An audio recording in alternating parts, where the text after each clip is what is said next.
Hello everyone. तो आज नया सब्जेक्ट स्टार्ट कर रहे हैं और ये जनरल साइंस का तीसरा सब्जेक्ट है। जैसे जनरल साइंस में एक हमने फिजिक्स देख लिया है, केमिस्ट्री देख लिया है, इसके बाद ये आपका तीसरा सब्जेक्ट है बायोलॉजी। तो इसके बारे में हम डिस्कशन शुरू करने जा रहे हैं। तो चलिए शुरू करते हैं। देखिए बायोलॉजी में वैसे तो ये आपका जो हम पहला वाला पार्ट पढ़ रहे हैं ये डील करता है सेल से रिलेटेड। ठीक है, बायो में हम सबसे पहले सेल के बारे में बात करेंगे, थोड़ा सा डाइजेशन के बारे में बात करेंगे, डीएनए आरएनए के बारे में बात करेंगे, फिर बेसिक बेसिक जो भी एग्ज़ाम से रिलेटेड आपके टॉपिक्स हैं उनको डिस्कस करेंगे। बट बायो में आपको मेन फोकस करना है जो डिसीज़ वाला पार्ट है कि ये डिसीज़ वायरल डिसीज़ है, बैक्टीरियल डिसीज़ है या फंगल डिसीज़ है। इस तरह के सवाल पूछे जाते हैं। या फिर ये कौन से वायरस से हो रही है, कौन से फंगस से हो रही है, कौन से बैक्टीरिया से हो रही है, इस तरह के सवाल पूछे जाते हैं। उन पे भी फोकस करना है। और सेल में भी बहुत जनरल टाइप के सवाल आते हैं, वो अभी मैं बताऊंगा किस तरह के आते हैं। तो सबसे पहले सेल के बारे में अगर हम डिस्कस करें तो पहले तो ये समझना है कि सेल हमारी बॉडी का सबसे बेसिक यूनिट होता है। जैसे हमने जब नॉन लिविंग थिंग्स में बात करी थी तो हमने कहा था मेटल्स या नॉन मेटल्स के लिए सबसे बेसिक यूनिट क्या होता है, एटम होता है। इसी तरह से कोई भी बायोलॉजिकल चीज़ है, हमारी बॉडी है, प्लांट्स हैं, एनिमल्स हैं, तो उनकी जो सबसे छोटी फंक्शनल यूनिट होती है उसे हम क्या कहते हैं, सेल कहते हैं। और यही सेल जब मिल जाते हैं, कंबाइन हो जाते हैं, तो ये क्या बन जाते हैं, टिश्यू बन जाते हैं। सेल्स को अगर आप कंबाइन कर दें तो वो क्या बन जाएंगे, टिश्यू बन जाएंगे। और यही टिश्यूज अगर आप कंबाइन कर दें तो वो एक ऑर्गन बन जाएगा। जैसे आपका आई बन जाएगा, आपका नोज बन जाएगा, आपका लीवर बन जाएगा, इंटेस्टाइन बन जाएगा। वो सारे ऑर्गन्स किससे मिलकर बने, टिश्यूज से मिलकर बने। और ये टिश्यूज किससे बनते हैं, सेल से बनते हैं। और यही ऑर्गन जब मिल जाते हैं तो वो क्या बनेगा, ऑर्गन सिस्टम बना देंगे। जैसे डाइजेशन सिस्टम के जितने भी ऑर्गन्स हैं उनका एक पूरा एक ऑर्गन सिस्टम है। और ये सारे ऑर्गन सिस्टम अगर आप मिला देंगे तो आपको एक पूरी बॉडी मिल जाएगी। ठीक है, ऑर्गन सिस्टम सारे मिला देंगे तो हमें क्या मिल जाएगा, एक बॉडी। तो अगर एक बॉडी को ब्रेक करेंगे तो डिफरेंट ऑर्गन सिस्टम्स देखेंगे। जैसे हमारा स्टमक है, पूरा एक ऑर्गन सिस्टम है, लीवर वगैरह सब उसमें आता है। फिर हमारे हैंड्स हैं, हमारी आईज हैं, तो ये सब क्या है, पूरा एक ऑर्गन सिस्टम है। ऑर्गन सिस्टम्स किससे मिलके बना है, डिफरेंट डिफरेंट ऑर्गन से। ऑर्गन्स किससे मिलके बने, टिश्यूज से। और ये टिश्यूज किससे मिलकर बने, सेल से। तो सेल सबसे फंडामेंटल यूनिट है। हिस्ट्री ऑफ द सेल की बात करें तो सबसे पहले अगर हम बात करें रॉबर्ट हुक, ठीक है, तो हिस्ट्री ऑफ द सेल में अगर हम बात करें तो सबसे पहले इसको किसने देखा था, रॉबर्ट हुक ने देखा था। तो ये नाम इंपॉर्टेंट है, याद रखेंगे, सेल से रिलेटेड रॉबर्ट हुक। फिर इसके बाद सेल्स को डिवाइड किया गया अलग अलग वेरिएशंस में। जैसे अगर टाइप्स ऑफ ऑर्गेनिज्म में बात करें तो दो तरीके के ऑर्गेनिज्म होते हैं। ऐसे ऑर्गेनिजम्स जो यूनिसेलुलर होते हैं, ऐसे जो मल्टी सेलुलर होते हैं। एंटोन वी ल्यूविन होक, अजीब सा नाम है, इंपॉर्टेंट नहीं है ज़्यादा, एंटोन चाहे तो याद रख सकते हैं बस। तो एंटोन ने क्या डिस्कवर किया, इन्होंने कहा कि ऑर्गेनिजम्स दो तरह के हैं, मल्टी सेलुलर, यूनिसेलुलर। यानी कि ऐसे ऑर्गेनिजम्स जो एक से ज़्यादा सेल से मिलके बने तो वो क्या हो गए, मल्टी सेलुलर। और ऐसे ऑर्गेनिज्म जिसमें सिर्फ एक सेल होता है, ठीक है, एक से ज़्यादा सेल से बने हो तो वो multi cellular, for example human body. और जिनमें सिर्फ एक सिंगल सेल हो वो क्या होते हैं, यूनिसेलुलर, फॉर एग्जाम्पल अमीबा। ठीक है, अमीबा सबसे बेस्ट एग्जाम्पल है यूनिसेलुलर ऑर्गेनिज्म का। ये एग्जाम्पल जरूर याद रखेंगे अमीबा का, अमीबा बहुत इंपॉर्टेंट है। तो ये लेकिन बहुत छोटे होते हैं, इनको आप नेकेड आई से नहीं देख सकते। और मल्टी सेलुलर मोस्टली आपको नेकेड आई में विजिबल होंगे। तो एक डिवीजन तो ये हो गया। अब सेल को हम डिवाइड कर सकते हैं depending on their availability of nucleus. ये भी एक डिवीजन होता है, ठीक है। कैसे कि न्यूक्लियस के बेसिस पे आप डिफाइन करो कि अगर क्या होता है, कुछ सेल में न्यूक्लियस होता है, कुछ सेल में न्यूक्लियस नहीं होता है। न्यूक्लियस किसी भी सेल के लिए, न्यूक्लियस क्या है, सेल का एक पार्ट है, बहुत इंपॉर्टेंट पार्ट है। कह सकते हैं ये ब्रेन होता है सेल का, या फिर कह सकते हैं पूरी सेल का एक हेडक्वार्टर होता है। अभी हम सेल को पढ़ेंगे लाइक अ फैक्ट्री, जैसे एक फैक्ट्री होती है उसी की तरह हम एक सेल को पढ़ेंगे। और उस सेल का हेडक्वार्टर क्या होगा, न्यूक्लियस होगा। तो कुछ सेल्स में न्यूक्लियस होता है, कुछ में नहीं होता है, ठीक है। जिसमें नहीं होता है वो प्रोकैरियोट्स होते हैं, और जिसमें होता है वो होते हैं यूकैरियोट्स। तो यूकैरियोट्स हम हैं, जैसे हमारे पास सेल है, न्यूक्लियस है, बट कुछ में नहीं होता, उन्हें हम क्या कहते हैं, प्रोकैरियोट्स। बट प्रोकैरियोट हो या यूकैरियोट हो, दोनों में आपको राइबोसोम्स भी मिलेंगे, डीएनए, साइटोप्लाज्म, सेल मेम्ब्रेन, ये सब मिलेगा, फ्लैगेला छोड़ सकते हैं। तो ये सारी चीज़ें आप किस में मिलेंगे, प्रोकैरियोट्स और यूकैरियोट्स दोनों में मिलेंगी। ये सारे वर्ड्स अभी हम सीखेंगे किन इन सब का क्या मतलब है। अब एक डिवीजन होता है on the basis of kingdom, यानी वो किस कैटेगरी को बिलोंग करता है। अगर वो प्लांट कैटेगरी को बिलोंग करता है तो वो प्लांट सेल, अगर वो एनिमल कैटेगरी को बिलोंग करता है तो वो एनिमल सेल। एक जो बेसिक डिफरेंस होता है प्लांट सेल और एनिमल सेल में वो होता है सेल वॉल का, कि सेल वॉल जो होती है वो प्लांट सेल में आपको मिलेगी, एनिमल सेल में नहीं मिलेगी। सेल वॉल क्या होती है, कोई भी अगर मान लीजिए ये सेल है तो उस सेल की आउटर कवरिंग, सेल वॉल क्या होती है, उस सेल की एक आउटर कवरिंग होती है, ये थोड़ी सी टफ होती है। तो सेल वॉल किससे मिलके बनती है, ये बनती है सेल्यूलोज से। तो प्लांट्स में तो आपको मिलेगी सेल वॉल, बट आपको एनिमल्स में सेल वॉल नहीं मिलती, ठीक है। और वैक्यूल्स क्या होते हैं, वैक्यूल्स होते हैं जो सेल के अंदर आपको बड़े बड़े से होल्स दिखेंगे, एम्प्टी स्पेस दिखेगा, उन्हें हम क्या कहते हैं, वैक्यूल्स कहते हैं। इसी तरह से एक और ऑर्गेनेल होता है सेल के अंदर, प्लास्टिड्स। तो प्लास्टिड्स आपको प्लांट सेल में मिलेंगे, बट एनिमल सेल में आपको प्लास्टिड्स एब्सेंट मिलेंगे। तो मेन चीज आपको सेल वॉल याद रखनी है, सेल वॉल आपको प्लांट सेल में मिलेगी, एनिमल सेल में तो भूल जाइए, नहीं मिलने वाली है, ठीक है। तो सेल वॉल की आउटर कवरिंग को क्या कहते हैं, सेल वॉल की आउटर कवरिंग को हम कहेंगे सेल मेम्ब्रेन, ठीक है। सेल वॉल की आउटर कवरिंग क्या कहलाएगी, सेल वॉल की आउटर कवरिंग कहलाएगी, सॉरी एनिमल सेल की आउटर कवरिंग क्या कहलाएगी, वो सेल मेम्ब्रेन कहलाएगी, और प्लांट सेल की आउटर कवरिंग सेल वॉल। तो शुरू करते हैं कंपोनेंट्स ऑफ ए सेल। तो सबसे पहले अगर हम बात करें जैसे अगर हमने प्लांट सेल ली तो प्लांट सेल में क्या होगा, सेल वॉल होगी, ठीक है, और सेल वॉल के अंदर क्या होगा, एक सेल मेम्ब्रेन होगी, क्या होगी, सेल मेम्ब्रेन होगी। लेकिन ये सारी किसकी कहानी है, ये है कहानी प्लांट सेल की। अगर हम एनिमल सेल लें, ठीक है, अगर हम एनिमल सेल लें तो एनिमल सेल में आपको एक कह सकते हैं कि सेल मेम्ब्रेन मिलेगी, बट उसके आउटर में कोई सेल वॉल नहीं मिलेगी। एनिमल सेल में आउटर कवरिंग क्या कहलाती है, सेल मेम्ब्रेन ही कहलाती है। तो देखिए अगर हम बात करें एक जनरली सेल की, तो सेल में सबसे आउटर में आपको क्या मिलता है, सेल वॉल, लेकिन ये सिर्फ किस में मिलेगी, प्लांट्स में मिलेगी, एनिमल्स में ये गायब रहेगी। एक बेसिक स्ट्रक्चर पहले समझ लीजिए, बाकी इसके कंपोनेंट्स पढ़ने से पहले सेल के। फिर इसके अंदर की कवरिंग क्या कहलाएगी, ये कहलाएगी सेल मेम्ब्रेन। तो और ये आउटर कवरिंग होगी एनिमल सेल की। ऐसा भी सवाल पूछ सकता है कि एनिमल सेल की आउटर कवरिंग क्या होगी, तो एनिमल सेल की आउटर कवरिंग होगी सेल मेम्ब्रेन, और प्लांट्स की आउटर कवरिंग होगी सेल वॉल। अब इसी सेल मेम्ब्रेन के अंदर आपको एक मिलेगा न्यूक्लियस, ठीक है, इसी सेल मेम्ब्रेन के अंदर क्या मिलेगा, न्यूक्लियस। और अगर वो न्यूक्लियस नहीं मिल रहा है तो वो कौन सी सेल हो गई, तो वो होगी प्रोकैरियोटिक सेल, यूकैरियोटिक में न्यूक्लियस मिलेगा। अब ये जो बाकी का ये जो जेली लाइक पोर्शन होता है, तो ये सेल मेम्ब्रेन के अंदर ये जो पोर्शन होता है ये जेली लाइक होता है, तो इसे हम क्या कहेंगे, इसे कहेंगे हम साइटोप्लाज्म, ठीक है, इसको क्या कहेंगे, साइटोप्लाज्म। साइटोप्लाज्म क्या है, jelly like portion inside the cell.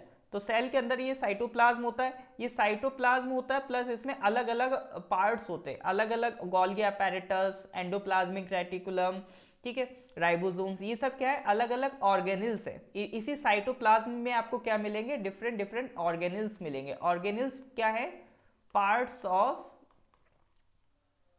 Cell, parts of cell embedded in cytoplasm. इसी साइटोप्लाज्म में आपको कई छोटे छोटे डिफरेंट पार्ट्स मिलेंगे, और उन्हीं को हम क्या कहते हैं, उन्हीं को हम कहते हैं ऑर्गेनिल्स, ठीक है।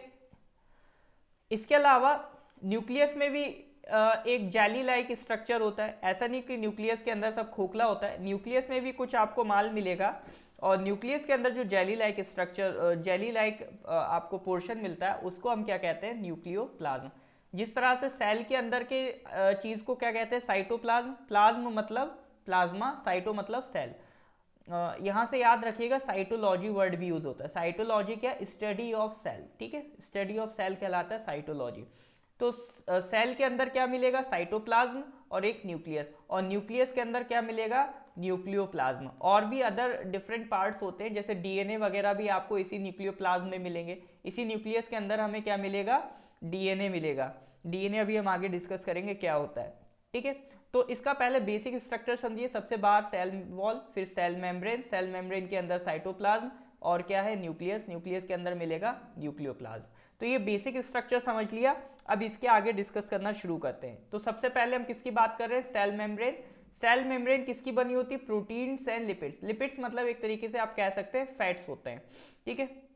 बाकी जितना भी सेल कंटेंट है वो आपको कहाँ मिलेगा, सेल मेम्ब्रेन में मिलेगा। और जो एनिमल सेल की आउटर सेल होती है वो क्या होती है, सेल मेम्ब्रेन होती है। तो ये कह सकते हैं कि cell membrane provides the cell shape in animal cells. तो एनिमल सेल्स में सेल का शेप क्या होगा वो कौन डिसाइड करेगा, सेल मेम्ब्रेन, क्योंकि सबसे आउटर में कौन है, सेल मेम्ब्रेन। एक सेल वॉल हमने देखा, ये किस में मिलेगी, ये मिलेगी सिर्फ प्लांट्स में। सेल वॉल कहाँ मिलेगी, प्लांट्स में मिलेगी। और ये किसकी बनी होती है, सेल्यूलोज की, ठीक है। ये चीज याद रखेंगे, सेल वॉल आपकी किसकी बनी होती है, सेल वॉल बनी होती है आपकी सेल्यूलोज की। और ये क्या करेगी, प्रोटेक्ट, आउटर लेयर का काम ही क्या होता है, प्रोटेक्ट करना होता है इनर पार्ट्स को, तो वही सेल वॉल करेगी, it protects the inner parts of the cell. अब हम बात करते हैं जो सेल के अंदर हमने कहा ना, सेल वॉल, सेल मेम्ब्रेन देख ली। सेल मेम्ब्रेन के अंदर क्या मिलेगा, जेली लाइक फ्लूइड, और उसको क्या कहते हैं, साइटोप्लाज्म। उस साइटोप्लाज्म में और भी डिफरेंट डिफरेंट चीजें होती हैं, जैसे कि एक होता है आपका एंडोप्लाज्मिक रेटिकुलम। तो ये देखिए, ये एंडोप्लाज्मिक रेटिकुलम है, ये आपका न्यूक्लियस है, इस न्यूक्लियस से कनेक्टेड है एंडोप्लाज्मिक रेटिकुलम। और ये एंडोप्लाज्मिक रेटिकुलम भी दो टाइप का होता है, जैसे एक तो आपको ये पोर्शन मिल गया, एक आपको ये पोर्शन मिल गया। तो डिफरेंस क्या है, आप ये वाला पोर्शन अगर देखें तो इसमें आप देखेंगे छोटे छोटे डॉट्स दिख रहे हैं, लाइक पिंपल्स टाइप डॉट्स दिख रहे हैं। तो ये डॉट्स की वजह से ये इस पोर्शन को हम कहेंगे रफ एंडोप्लाज्मिक रेटिकुलम, और ये जो स्मूथ स्मूथ पोर्शन है इसको हम क्या कहेंगे, स्मूथ एंडोप्लाज्मिक रेटिकुलम। तो सबसे पहला काम कि ये एंडोप्लाज्मिक रेटिकुलम करते क्या है, तो देखिए जितने भी इसके पार्ट्स है ना, इसको किसी ना किसी हम वर्ड से कनेक्ट करेंगे, और वही आपको याद रखना है। तो endoplasmic reticulum is nothing, it is a manufacturing unit. जैसे एक फैक्ट्री में एक मैन्युफैक्चरिंग यूनिट होती है जहां पर मशीनें लगी होती हैं, जहां पर सारा मैन्युफैक्चरिंग चलता है, इसी तरह से एंडोप्लाज्मिक रेटिकुलम से एक वन वर्ड कनेक्ट कर लेंगे, ये मैन्युफैक्चरिंग यूनिट है, यानी यहाँ कुछ तो बन रहा है। अब क्या बन रहा है, तो इसमें आपको दो चीजें हैं, दो पार्ट्स हैं, rough endoplasmic, smooth endoplasmic reticulum. तो दोनों अलग अलग चीजें बना रहा है। तो रफ एंडोप्लाज्मिक रेटिकुलम क्या बनाता है, ये बनाता है प्रोटीन। सिंथेसाइज करना मतलब मैन्युफैक्चरिंग करना, ठीक है। सिंथेसाइज वर्ड दिख जाए तो इसका मतलब क्या होता है, मैन्युफैक्चरिंग की बात हो रही है। तो रफ एंडोप्लाज्मिक का काम क्या है, प्रोटीन बनाना। स्मूथ का काम क्या है, लिपिड्स एंड स्टेरॉइड्स, या फिर वन वर्ड अगर हम बात करें, फैट्स बनाना है। तो प्रोटीन कौन बनाता है, रफ एंडोप्लाज्मिक रेटिकुलम, और फैट्स कौन बनाता है आपको, आपका स्मूथ एंडोप्लाज्मिक रेटिकुलम। अच्छा, इसी रफ एंडोप्लाज्मिक रेटिकुलम में जो हम ये डॉट्स हैं, इन जो डॉट्स कह रहे हैं, ये डॉट्स क्या हैं, ये डॉट्स हैं आपके राइबोसोम्स। अब ये एंडोप्लाज्मिक रेटिकुलम क्या है, एक यूनिट है, इसके अंदर भी पार्ट्स होंगे जो इस काम को कर रहे होंगे। तो रफ एंडोप्लाज्मिक रेटिकुलम में क्या होते हैं, राइबोसोम्स होते हैं, और यही राइबोसोम्स किस में इन्वॉल्व होते हैं, यही आपका प्रोटीन बना रहे होते हैं, ठीक है।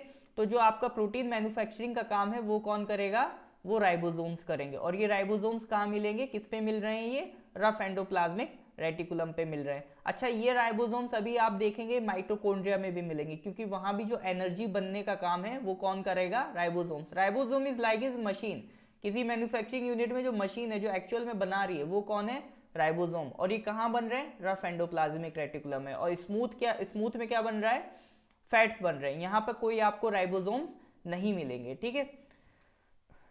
तो ये एंडोप्लाज्मिक रेटिकुलम याद रखेंगे, इस काइंड ऑफ मैन्युफैक्चरिंग यूनिट जहां पर आपका मैन्युफैक्चरिंग चल रही है। राइबोसोम्स हमने बात कर ली, इसको क्या कहते हैं, protein factory of the cell. क्यों, क्योंकि ये क्या बना रहे हैं, synthesis of protein molecules, proteins बनाने का काम कर रहे हैं। ये क्या करते हैं, ये अमीनो एसिड्स को कलेक्ट करते हैं और उनसे प्रोटीन बनाते हैं, ठीक है। देखिए हमारी बॉडी में मान सकते हैं जो काफ़ी तरह के अमीनो एसिड्स होते हैं, 20 टाइप्स के अमीनो एसिड्स होते हैं। ये अमीनो एसिड से हम क्या बनाते हैं, इन्हीं से हम बनाते हैं आपका प्रोटीन। तो इन अमीनो एसिड्स को जब कलेक्ट कर लिया जाता है, ये काम अभी हम बात करेंगे, आरएनए का काम रहता है। ये आरएनए क्या करेगा, ये अमीनो एसिड्स को कलेक्ट करेगा। 10 अमीनो एसिड्स हमारी बॉडी में प्रेजेंट होते हैं, 10 अमीनो एसिड्स हम बाहर खाने से लेते हैं। तो बाहर खाने से अमीनो एसिड्स को लेना और इसको प्रोटीन में कन्वर्ट करना, ये काम तो आपका आरएनए का रहेगा। बट ये आरएनए क्या करेगा, ये अमीनो एसिड्स कलेक्ट करेगा और किसको दे देगा, राइबोसोम को दे देगा। और राइबोसोम क्या करेगा, इससे प्रोटीन बनाएगा। ठीक है, राइबोसोम क्या करेगा, ये अमीनो एसिड्स कलेक्ट करेगा और इनसे क्या बनाएगा, प्रोटीन बना लेगा। ठीक है, राइबोसोम का काम क्लियर है। तो मेन चीज हमने बात कर ली, एंडोप्लाज्मिक रेटिकुलम 2 पार्ट्स में, रफ और स्मूथ। रफ वाला आपका प्रोटीन बना रहा है, स्मूथ वाला फैट्स बना रहा है। और रफ वाला जो प्रोटीन बना रहा है, तो उसमें कौन सी मशीन लगी है, ये राइबोसोम्स लगे। ये राइबोसोम्स आपका प्रोटीन बनाने में हेल्प करेंगे। ये क्या करेंगे, अमीनो एसिड्स को कलेक्ट करेंगे। इनको अमीनो एसिड्स पहुंचाएगा कौन, आरएनए पहुंचाएगा। और उस अमीनो एसिड्स को ये कलेक्ट करके क्या बना देंगे, ये प्रोटीन बना देंगे। ठीक है, अब इसके बाद एक चीज होती है गोल्गी अपैरेटस। गोल्गी अपैरेटस का काम क्या है, ट्रांसपोर्टेशन। ठीक है, तो मैन्युफैक्चरिंग यूनिट क्या था, एंडोप्लाज्मिक रेटिकुलम। गोल्गी अपैरेटस क्या है, इसका काम क्या है, ट्रांसपोर्टेशन का। ठीक है, तो गोल्गी अपैरेटस याद रहेगा, गोल्गी अपैरेटस का काम क्या रहेगा, ट्रांसपोर्टेशन का। अब ये क्या ट्रांसपोर्ट करता है, जो भी आपके प्रोटीन्स और लिपिड्स, जो भी प्रोटीन्स और फैट्स आपके बने हैं, उनको स्टोर करेगा और ट्रांसपोर्ट करेगा। ठीक है, जो हमने देखा एंडोप्लाज्मिक, ये एंडोप्लाज्मिक रेटिकुलम से कनेक्ट होंगे। ये आपका गोल्गी अपैरेटस है, ये इस तरह का आप देख सकते हैं, ये शेप है। मेम्ब्रेन बाउंड वेसिकल्स, ये एक दूसरे के पैरेलल हैं। तो ये क्या करेंगे, आपका जो भी आपका प्रोटीन बन गया, यानी सबसे पहले हमने देखा एंडोप्लाज्मिक रेटिकुलम, उसने प्रोटीन बना के तैयार करा। एंडोप्लाज्मिक रेटिकुलम ने प्रोटीन बनाया, रफ वाले ने, और स्मूथ वाले ने क्या बनाया, फैट्स बनाया। अब ये प्रोटीन और फैट्स बन के तैयार हो गए, इनको ट्रांसपोर्ट कौन करेगा, जगह जगह तक पहुंचाएगा कौन, वो काम आपका गोल्गी अपैरेटस करेगा। ठीक है, देखिए ये बहुत ज्यादा कंफ्यूजिंग कर सकता है, इसीलिए मैं वन वर्ड से इसे कनेक्ट करने की कोशिश कर रहा हूं, ताकि कभी भी आपको ये कोई भी एक कंपोनेंट दे दे कि गोल्गी अपैरेटस बोल दे, माइटोकॉन्ड्रिया बोल दे, आपको एंडोप्लाज्मिक रेटिकुलम बोल दे, आप खट से बता पाए हाँ भाई इसका ये काम होता है। ठीक है, इसीलिए ये वन वर्ड जो नोट कभी भी रिवाइज करें तो ये वन वर्ड से कनेक्ट जरूर करें, ये चीज बस याद रख लें। जैसे एंडोप्लाज्मिक रेटिकुलम याद है, ये मैन्युफैक्चरिंग यूनिट है। गोल्गी अपैरेटस याद है, कट से याद आना चाहिए, इसका काम ट्रांसपोर्टेशन का है। ठीक है, तो इस तरह से चीज़ों को कनेक्ट करेंगे और आपके सवाल भी ऐसे ही आने वाले हैं। ठीक है, अगर वो पूछ लेगा कि ट्रांसपोर्टेशन का काम किसका है, तो आपको खट से लिख देना है गोल्गी अपैरेटस का है। अब इसी में एक चीज अगर आप पढ़ें, एक काम और होता है, function of Golgi apparatus, it is involve in the formation of lysosomes. ठीक है, मतलब गोल्गी अपैरेटस मेन काम हमने देख लिया ट्रांसपोर्टेशन का है। एक काम और होता है इसका, लाइसोसोम्स को बनाना। लाइसोसोम्स बनाने का भी काम किसका है, गोल्गी अपैरेटस। देखिए लाइसोसोम से जब भी एक वर्ड याद आएगा, सुइसाइडल बैग या फिर garbage, garbage of the cell, या फिर कभी लिखा मिले suicidal bag of the cell, तो वो क्या है, लाइसोसोम। लाइसोसोम्स में ये सारी जो कहानी है, इन सब का क्रक सिर्फ इतना निकल के आता है कि जैसे लाइसोसोम मान लीजिए एक पार्ट है, कोई ऐसा टॉक्सिक सब्सटेंस आ गया जो इस जो बॉडी को नुकसान पहुंचा सकता है। ठीक है, कोई भी टॉक्सिक सब्सटेंस आ गया जो भी जो बॉडी को नुकसान पहुंचा सकता है, तो लाइसोसोम क्या करेगा, लाइसोसोम खट से आगे आएगा और इस टॉक्सिक सब्सटेंस को अपने पास बुलाएगा। ठीक है, ये टॉक्सिक सब्सटेंस अंदर चला गया, और जैसे ही ये टॉक्सिक सब्सटेंस अंदर चला गया, ये लाइसोसोम क्या करेगा, बॉम्ब से अपने आप को उड़ा देगा, ये बर्स्ट हो जाएगा।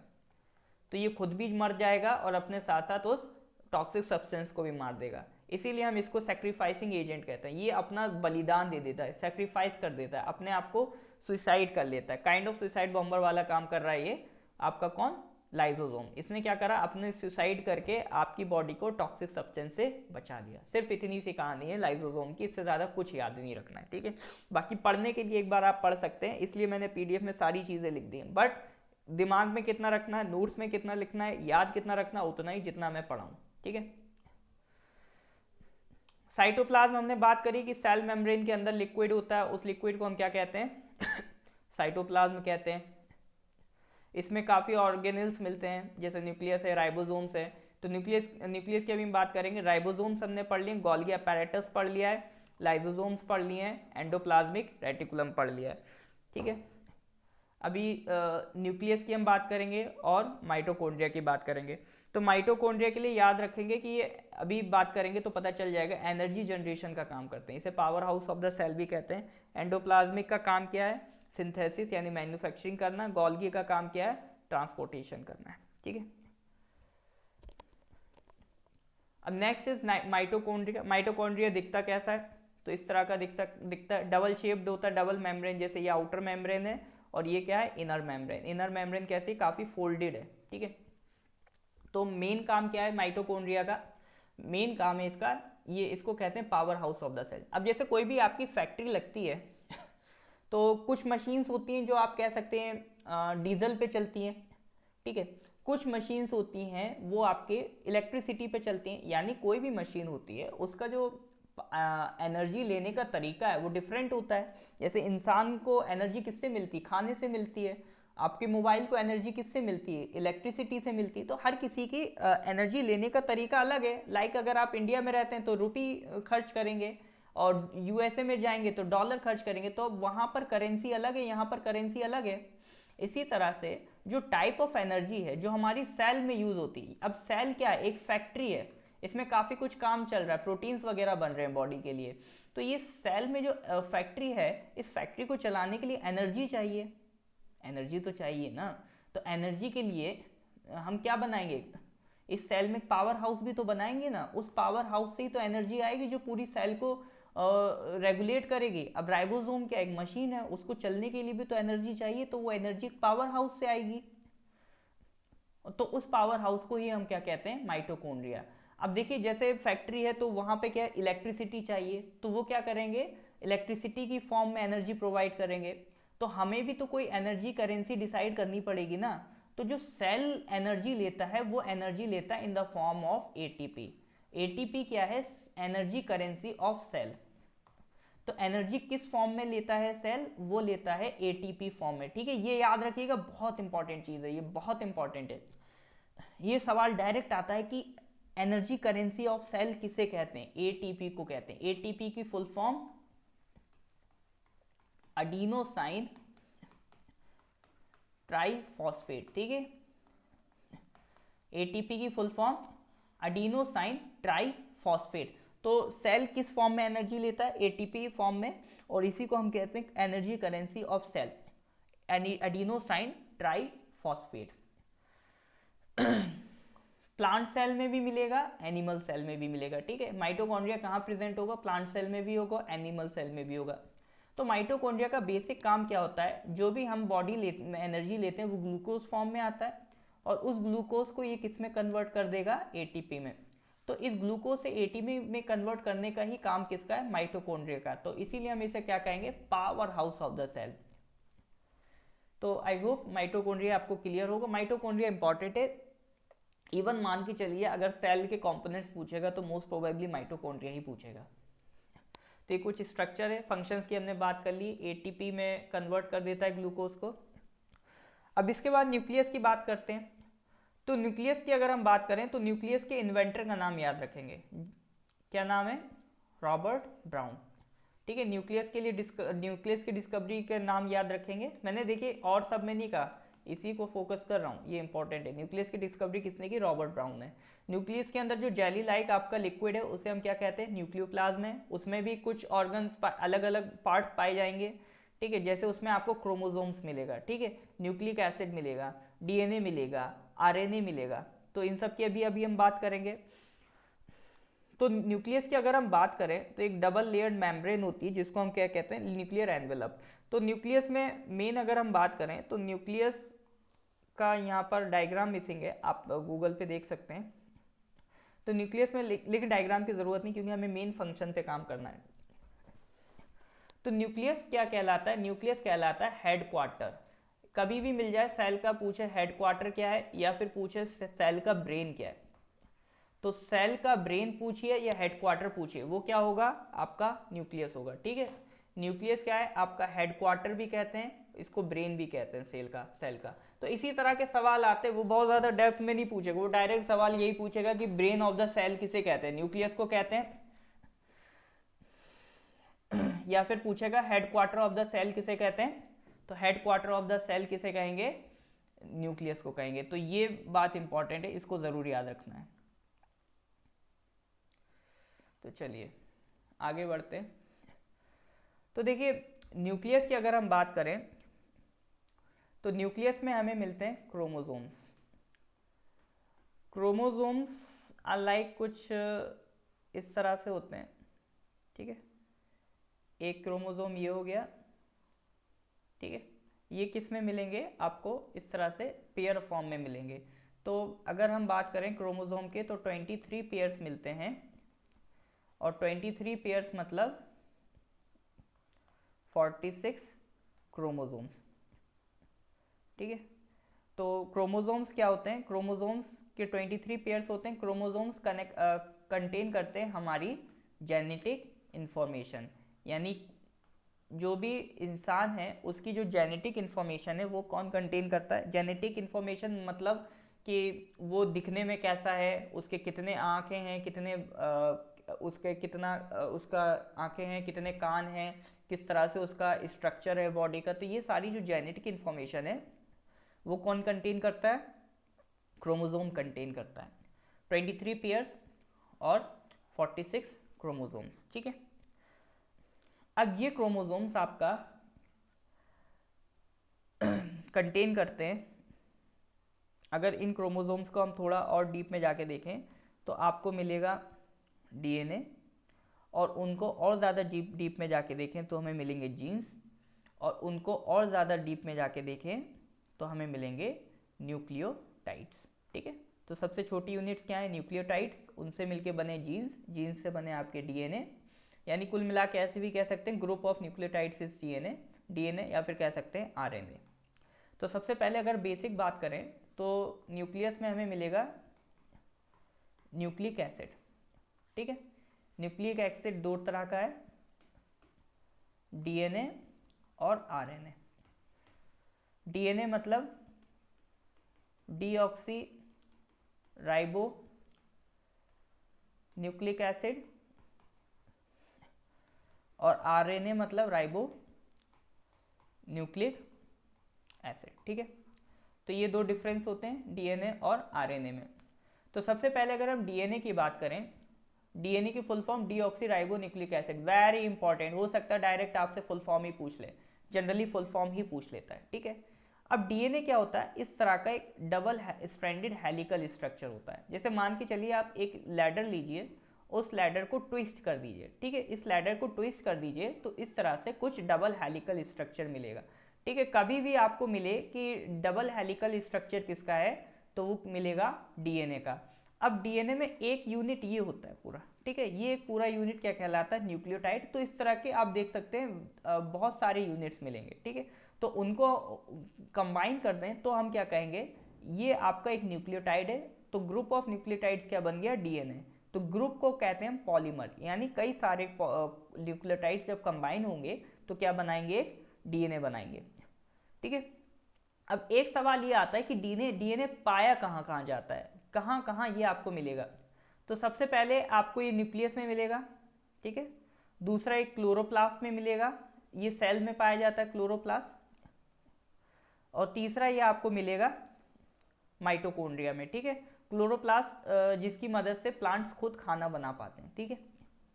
तो तीन चीज़ें हैं सेल ऑर्गेनिल्स में, न्यूक्लियस, क्लोरोप्लास्ट और माइटोकॉन्ड्रिया। ये हमेशा याद रखिएगा, डीएनए कहाँ कहाँ पाया जाता है, न्यूक्लियस में मिलेगा, क्लोरोप्लास्ट में मिलेगा और माइटोकॉन्ड्रिया में पाया जाएगा। न्यूक्लियोटाइड किस किस से मिलके बना है, जैसे एक न्यूक्लियोटाइड अगर हम देखें तो ये तीन चीज़ों से मिलके बनता है। एक आपका फॉस्फेट ग्रुप, एक आपका शुगर कौन सी शुगर, डीऑक्सीराइबोज शुगर। ये टाइप ऑफ शुगर है, कौन सी शुगर है, डीऑक्सीराइबोज। राइबोज शुगर मिलेगी आरएनए में, डीएनए में कौन सी शुगर मिलेगी, डीऑक्सीराइबोज शुगर। और एक इसमें होता है नाइट्रोजन बेस, ठीक है। तो न्यूक्लियोटाइड के तीन पार्ट होते हैं, फॉस्फेट ग्रुप, डीऑक्सीराइबोज शुगर और नाइट्रोजन बेस। अब ये नाइट्रोजन बेस के भी चार पार्ट्स होते हैं, एडेनाइन, ग्वानाइन, थाइमाइन, साइटोसाइन, ठीक है। इनको ऐसे याद रखते हैं ATCG, ठीक है। कैसे याद रखेंगे? ATCG, ATCG,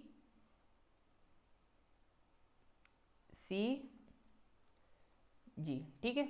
ATCG, adenine, guanine, थाइनाइन, सीटोसाइन, ठीक है। ATCG, एडिनाइन, ग्वानाइन, थाइमाइन और साइटोसाइन। तो ये 4 चीज़ें आपको मिलेंगी। जैसे ये आपको ये जो कनेक्शन मिल रहे हैं ये सब, ये क्या है? ये आपका ATCG, यही कनेक्शन है, ठीक है। तो AT में डबल बॉन्ड होता है, CG में ट्रिपल बॉन्ड होता है, ATCG। तो ये जो कनेक्शंस आपको मिल रहे हैं ये ई ग्रुप मिला के क्या बन जाएगा? आपका DNA बन जाएगा। वैसे यहाँ तक वो जाएगा नहीं कभी कि आपसे पता चला नाइट्रोजन बेस पूछने लगे, बट फिर भी ATCG तो याद हो ही जाएगा, अब तक तो याद हो ही गया होगा। तो एडिनाइन, ग्वानाइन, थाइमाइन और साइटोसाइन, ये याद रखेंगे। मेन अगर वो जनरली पूछेगा ना तो DNA की फुल फॉर्म ही पूछेगा। स्ट्रक्चर डबल हेलिकल होता है, ठीक है। और DNA का काम क्या है? DNA का काम है आपका जेनेटिक इंफॉर्मेशन प्रोवाइड करना, ठीक है। इसमें आपकी बायोलॉजिकल सारी इंफॉर्मेशन होती है कि जैसे अगर जब कोई भी बच्चा चाइल्ड फॉर्म हो रहा होता है, तो फॉर्म हो रहा होता है तो उसको ये जानकारी कहाँ से मिल रही है कि 5 ही उंगलियां बनानी है, 2 ही आंखें बनानी, 2 ही कान बनाने। तो ये सारी जानकारी आपको कौन दे रहा है? ये जानकारी आपको DNA दे रहा है, ठीक है। यही DNA बताता है कि इंसान का जो आप बॉडी बना रहे हैं स्ट्रक्चर कैसा होगा। पता चला इंसान की बॉडी में मगरमच्छ बन गया तो ऐसा तो नहीं हो सकता ना। तो ये सारी जानकारी आपकी DNA में मिल रही है। अब कई बार किसी की 6 उंगली हो जाती है, तो क्यों हो जाती है? वो थोड़ा सा DNA डिफेक्ट हो जाता है। DNA में अगर थोड़ा सा भी अगर आप डिफेक्ट कर देंगे तो इंसान की थोड़ी सी जो बनावट है वो चेंज हो जाएगी। तो जितनी भी हमारी बायोलॉजिकल इंफॉर्मेशन है वो कौन स्टोर करता है? DNA स्टोर करता है। तो protein, metabolism, regulation, reproduction of cells, ये सारा काम कौन संभाल रहा है? DNA संभाल रहा है। बट मेन काम इसका क्या है? बायोलॉजिकल इंफॉर्मेशन को कंटेन करना। इसके बाद एक दूसरी चीज, दूसरा न्यूक्लिक एसिड कौन सा था? Ribonucleic acid. Deoxyribo भी कह देते हैं या राइबो न्यूक्लिक एसिड भी कह देते हैं, ठीक है। अगर DNA की बात करें तो डबल हेलिकल था, RNA क्या है? सिंगल हेलिकल है, ठीक है। डिफरेंस क्या होता है? जैसे वहां पर क्या था? ATCG, तो वहां पर जो T फॉर थाइमाइन था उसे रिप्लेस करके अगर आप U कर दें, ठीक है, U मतलब यूरासाइल, अगर थाइमाइन की जगह आप उसे रिप्लेस कर दें यूरासाइल से तो वो क्या बन जाएगा? RNA बन जाएगा, ठीक है। तो RNA में आपको क्या मिलेगा? सेम वही होता है, बस थाइमाइन की जगह आपको यूरासाइल मिल जाएगा। तो ये भी वही ATCG के बॉन्ड से, ठीक है। अब ये करेगा क्या? RNA में किसी तरह का आपका जेनेटिक मटेरियल नहीं होता है। RNA का मेन काम है जो अमीनो एसिड्स हैं उसकी सीक्वेंसिंग आपको राइबोसोम तक पहुंचाना, ठीक है। राइबोसोम से सीक्वेंसिंग पहुंचाने का काम किसका है?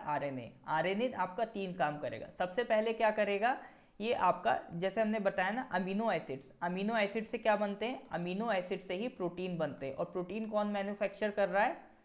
राइबोसोम मैन्युफैक्चर कर रहा है। लेकिन राइबोसोम तक ये प्रोटीन अमीनो एसिड पहुंचाएगा कौन? RNA सबसे पहला काम क्या करेगा?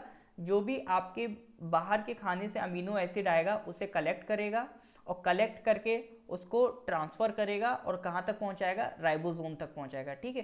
तो जो भी ये ट्रांसफर करने वाला काम है वो कौन कर रहा है?